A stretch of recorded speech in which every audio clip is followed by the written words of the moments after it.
Hello, welcome to another English Sparkling with Tweedy video. I thought I'd put the camera in a different place. Sorry, it's my back garden again, but at least we get to see some vines in the background for a change. I forget the actual grape variety of this. The last couple of years I've had no grapes at all in my back garden, and I don't know if you can see that. Is that in shot? They're a little bit scraggly, but they are actually growing. There are some grapes here, over here. Whether or not they'll be edible or any good for winemaking, I doubt, to be honest, but nice backdrop, hopefully. This is a wine from a part of England that you might not immediately associate with winemaking, or some people wouldn't associate England with winemaking at all. It is from, I believe, Derbyshire, in the Midlands.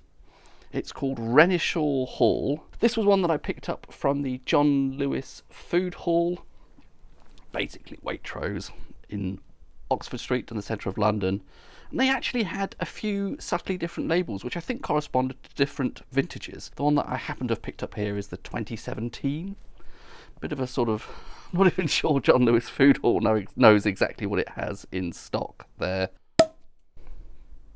I think I got hit by a bit of flying sediment there. So I felt something glance off the side of my chin. That's a bit disconcerting, isn't it? Sorry, the problem with this filming setup is I'm leaning into the camera all the time because the camera is propped up on my table there. Completely natural cork there.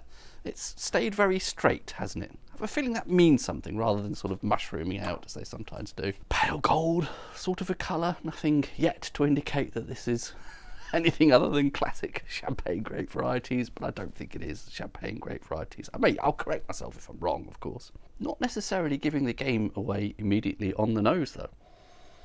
That actually has quite a nice, creamy, slightly buttery, clotted creamy sort of note, and that's something you can get from aged Chardonnay in English Sparkling. But it might be veering a little bit more autolytic. It could be a sort of brioche. It's quite creamy, but I suppose there is something a little bit bready there as well. Brioche sort of bread. Actually quite a nice first nose there. Okay. Not particularly fruity in that first noseful. That's a weird expression. Noseful. Yeah, more of the same. It's really nice and rich and, as I say, creamy, slightly autolytic. Giving away a lot on the fruit side of things, but okay. Even after a swirl, I've been getting a hint of some fruit there, but it's none of the usual suspects. If I'm picking up any fruit at all, it's slightly more sort of tropical, possibly. Interesting.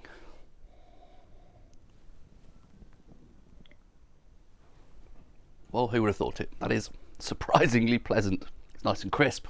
Good amount of zing, quite nicely balanced. Any sweetness there is kept very much in check.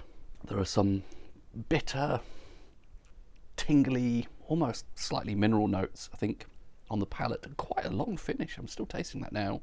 Pretty tangy, pretty zingy, actually. Still not really detecting a lot of very obvious fruit character, but everything else there is actually really nice. I love that freshness to it, that zinginess. Really good there. Not overwhelming, not sort of teeth on edge sort of stuff, but moreish, mouth-watering zing to that. Quite a surprise, actually. Still more of that sort of rich, buttery notes on the nose. So, I mean, stylistically, that is a bit like something you might expect from a Chardonnay, a Blanc de Blanc from England. And there's definitely no weird edges. The only thing I would just like to see is a bit more obvious fruit character. I'm not even going to damn that with the usual faint praise of saying it's interesting. It's just actually plain nice.